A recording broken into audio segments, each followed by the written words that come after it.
Dr. Jose Chameleone avuddeyo n'alaga Munangate Energy ekibadde mu katambi wano muganda wange ekifo kinyoose. Byonna ngenda kubeera nga mbikutuusaako mu maaso awo. Kw'ossa ate King Saha avuddeyoko mu katambi kano wali Munangate ekyotera nga ali mu kuwa abaana bano ebyokulya kw'ossa ate n'ebyokunywa.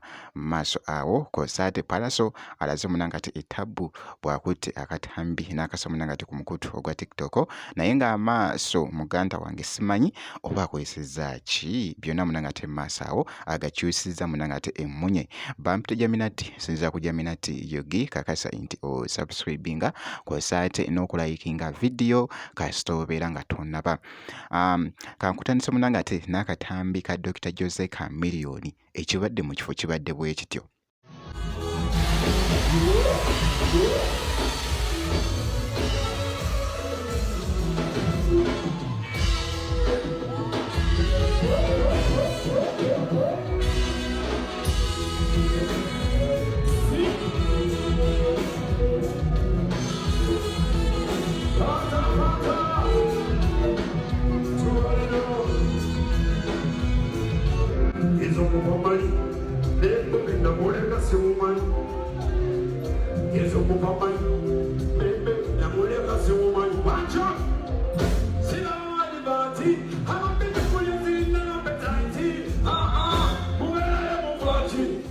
Nga bw'ogezaako okulaba akatambi ako Energy ebadde y'amaanyi nnyo. Kaakati nno wali Munangate ku live band n'asooka n'ayimbamu ku luno oluyimba lwe olupya yefe etwozi aluyimbye nga mu freestyle wano. Nga bw'ogezaako okulaba ekibadde Munangate mu katambi ako muganda wange nakyo kibadde kikambwe nnyo.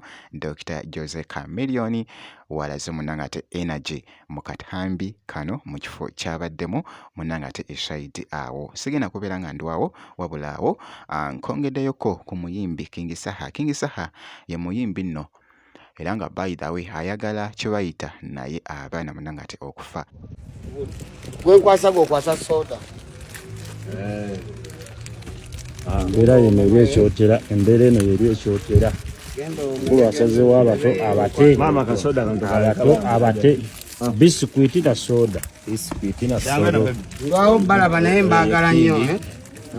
Bamami mu kino kyekimufudde ow'enjawulo mu ggwanga Uganda. Naye mbagala nnyo bana. Kyekimufudde ow'enjawulo. Bisikuiti box yalese namba.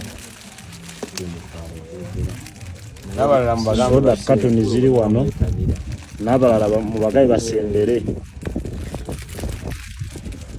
Embeera eno yeri ekyotera esatuuka ekyotera abato ebyabwe biba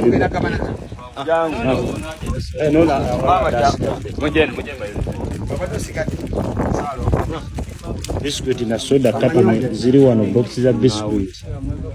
Embeera yeri ekyotera eno.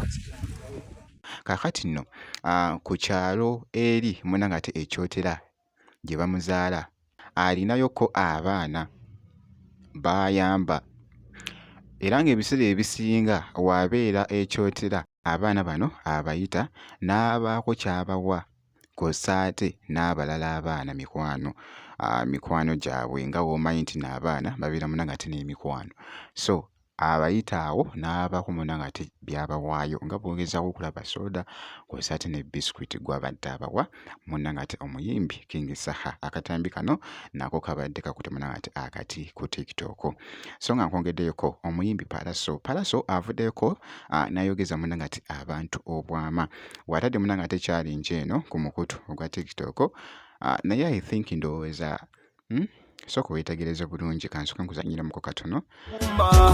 Mukazi wange wajjana bisima, take me home with you baby, omubiri gugo gukuwadde. Kubanga ebadde challenge ebadde challenge naye muganda wange Palaso taggwayo. Alina engeri gy'akozeemuko akatambi kano kabadde fani era nga bw'ogezaako okkalaba naye nze mu kulowooza okwange ndowooza ayinza okuba ndowooza effect.